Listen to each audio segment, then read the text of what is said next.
இயேசு கிறிஸ்துவின் நாமத்தினால் இந்த நாள் தேவனுடையது என்கிற வார்த்தையின் மேலுக்கு உங்களை அன்போடு வரவேற்கிறோம். இந்த நாளும் தேவன் தாமே நம்மோடு இருந்து பலத்த காரியங்களை செய்ய நாம் தேவனுக்கு நம்மை விட்டுக் கொடுப்போம். அல்லேலூயா. இந்த நாள் தியானிப்பதற்காக எடுத்துக்கொண்ட வேத பகுதி 2 ராஜாக்கள் புத்தகம் 6வது அதிகாரம் 16வது வசனம் இப்படியாக சொல்கிறது. அதற்கு அவன், பயப்படாதே, அவர்களோடு இருக்கிறவர்களை பார்க்கிறோம் நம்மோடு இருக்கிறவர்கள் அதிகம் என்றான். அன்பானவர்களே, ஒரு நாள் தீர்க்கதரிசியாகிய எலிசா தன் வீட்டுக்குள் படுத்திருக்கும் பொழுது அவனுடைய வேலைக்காரன் வெளியே வருகிறான். வெளியே வரும் பொழுது ஒரு பெரிய இராணுவம், எதிரியின் இராணுவம் இவர்களை சூழ்ந்திருக்கிறத காண்றான். காணும் பொழுது ஓடிப்போய் அவன் எஜமானுக்கு சொல்கிறான். எஜமான் வந்து சொல்கிறான், பயப்படாத, பயப்படாத, அவர்களோடு இருப்பதை காட்டிலும் நம்மோடு இருப்பவர்கள் அதிகம். அல்லேலூயா. இந்த நாளில் தேவன் நமக்கு சொல்லுகிற காரியம் இதுதான், பயப்படாத. அவர்களோடு 1000 பேர் இருந்தாலும், அவர்களோடு 10,000 பேர் இருந்தாலும், உன்னோடு ஒரு ஆள் கூட இருக்கிறாரு, அல்லது உன்னோடு ஒரு ஆள் இருந்தால் போதும். வேதம் சொல்லுகிறது, உங்களில் ஒருவன் 1000 பேரையும் 2 பேர் 10,000 பேரையும் துரத்தத்தக்க பலன் இருக்கும். அப்போ யோசித்து பாருங்கள், அவன் 10,000 பேர் வந்தாலும் நாங்கள் 3 பேர் இருந்தால் போதும், அவர்களோடு இருப்பதை காட்டிலும் நம்மோடு அல்லேலூயா இருப்பவர்கள் அதிகம் என்று சொல்லலாம். ஏன்னாண்டா வேதம் சொல்லுது, நீ 2 பேர் சேர்ந்து 10,000 பேரை துரத்த முடியும். அப்போ ஒரு ஆள் 1000 பேருக்கு சமன், 2 பேர் 10,000 பேருக்கு சமன். என்ன தெரியுமா சொல்ல வருகிறாரு?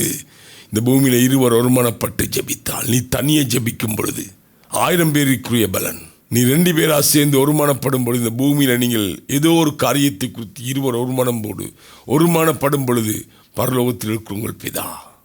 அல்லேலூயா. அன்பானவர்களே, யாரோடு ஜனங்கள் அதிகமாக இருந்தா, ஐயோ எனக்கு யாரும் இல்லை என்று நீங்கள் ஏங்காதீங்க. உங்களோட 2 பேர் இருந்தாலும் உங்களுக்கு 10,000 பேருக்குரிய பலன். அந்த 2 பேரும் ஜெபத்தில் அமரும் பொழுது, அல்லேலூயா, ஒருமனப்படையின் ஒரு ஆள் தான் தேவை. 2 பேர் போதும். 2 பேர் ஒருமனப்பட்டா, ஒரு குடும்பத்தில் ஒரு கணவன் மனைவி, அல்லது தாயும் மகளும், தகப்பனும் மகனும், அல்லது எப்படியோ ஒரு குடும்பத்தில் 2 பேர் ஒருமனப்பட்டால், உங்களுக்கு எதிராய் வருகிற 1000 10,000 அல்லேலூயா எதிர் அம்புகளையும் உங்களால் இல்லாதொழிக்க முடியும். அங்கே அதிகம் இருக்கிறாங்கன்னு கவலைப்படாதீங்க. நீங்கள் 2 பேர் முழங்கால் படிடும் பொழுது, 2 பேர் ஒருமனப்படும் பொழுது, இந்த பூமியில் வேண்டிய ஒரு காரியத்தை சாதிக்கிற பலன் உங்களுக்கு உண்டு.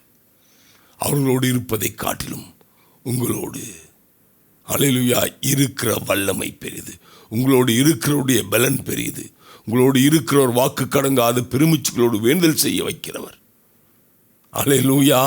அவங்க என்ன மாமிச பலத்தில் போராடுவாங்க, அவங்க ஆயுதங்கள் எடுத்துட்டு வருவாங்க. நம்மோடு இருக்கிறவர் நம்மை வாக்கு கடங்காத பெருமூச்சுகளோடு தேவனை நோக்கி ஜெபங்களை ஏறெடுக்க நம்மை ஊக்குவிக்கிறவர். 2 பேர் சேர்ந்து ஜெபித்து பாருங்க, நடக்க முடியாத எல்லா காரியங்களும் நடந்து தீரும். 10,000 எதிரிகள் உங்களை சூழ்ந்து எழுந்தாலும் 2 பேர் ஒருமனப்படும் பொழுது அவர்களை துரத்தி விட முடியும். அல்லேலூயா. இந்த காலை வேளையில் ஒரு குடும்பத்தில் 2 பேர் போதும். ஒருமனப்பட்டு ஜெபித்து பாருங்க, பெரிய மாற்றங்கள் உண்டாகும். அல்லேலூயா. சொல்லும், ஆண்டவர், இந்த நாளில் நாங்கள் ஒருமனப்பட்டு ஜெபிப்பதற்கு எங்களுக்கு நல்ல பலத்தை தாங்க. எங்களுக்கு எதிராக இருக்கிற எதிர் வல்லமைகளை முறியடிக்க எங்களுக்கு உதவி செய்யுங்க. இயேசுவின் நாமத்தினால் பிதாவே. கர்த்தர் உங்களை ஆசீர்வதிப்பாராக.